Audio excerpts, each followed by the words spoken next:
Hi everybody, and welcome to yet another episode of Early Childhood Science Explorations.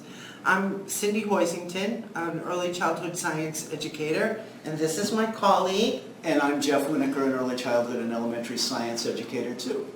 Well, today we're here to talk about another kind of animal that's wonderful to explore with children, and in the meanwhile introduce children to some of the key science concepts in life science. But while children are actively investigating these very interesting garden snails, Jeff, would you like to? We have a few of them here, and they're pretty active, I will say, because we've sprayed them with water. You asked me to pick one up, shall I? Yes, sure. Okay, so Let's slide pick them it up. because I'm a little worried it's going to pull off. Yes. But it seems to, once I pull, it seemed to be okay. Very good. You really need to slide them because they do want to stick to the surface. And the first thing, really important to handle the snails as a way of observing them. You can really get a sense of their bodies and just by feeling them on your hand and a sense of how they move.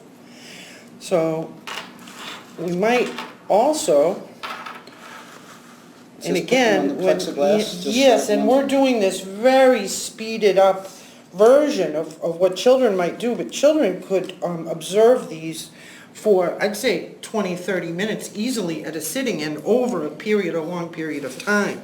But on the plexiglass, what's really nice is that you can actually look from the bottom. I wonder if we could get it so that we could be able to look at it like that, because, I mean, look at that, it is really attached. So, and I wonder if with the camera you can really see its body moving. And actually a little hole there that I'm going to say looks like a mouth, and it would be fun to kind of take a little piece of lettuce. Okay. See if we can. Here are two pieces, one that's already been eaten, it looks like. So let's put this one down here and see if it will go for that, but it may not eat on demand. It may have already eaten. Their absolute favorite thing that I can figure out is iceberg lettuce. I mean, they mow down on that. The ones I've kept like romaine best of all. Very interesting. I have tried romaine, I've tried spinach, I've tried kale, and we just keep coming back to the iceberg lettuce. But I do want to look into giving them a little bit more of a varied diet.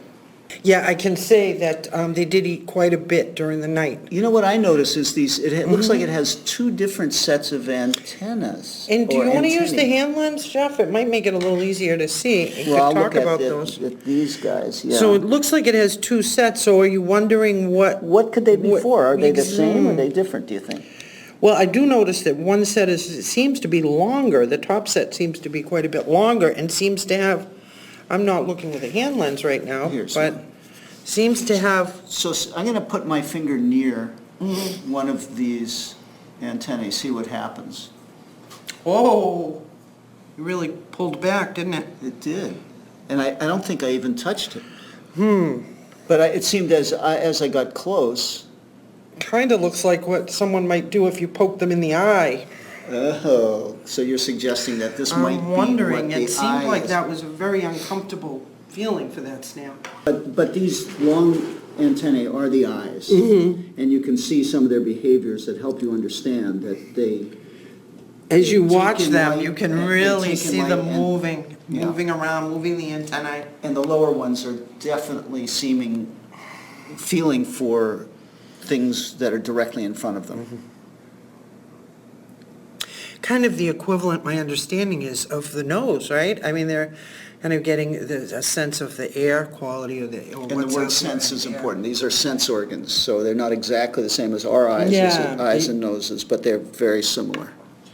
Interesting. Great. So, as you can see, we're very much, we hope that you go out and search for from snails and bring them in. And clearly, if you're doing this in a classroom, you'll want to have the children or the students helping you to look for the snails, to find them, and to set up the terrarium. And you and your students and children will have many, many hours of pleasurable observation watching garden snails. Thank you. Thanks.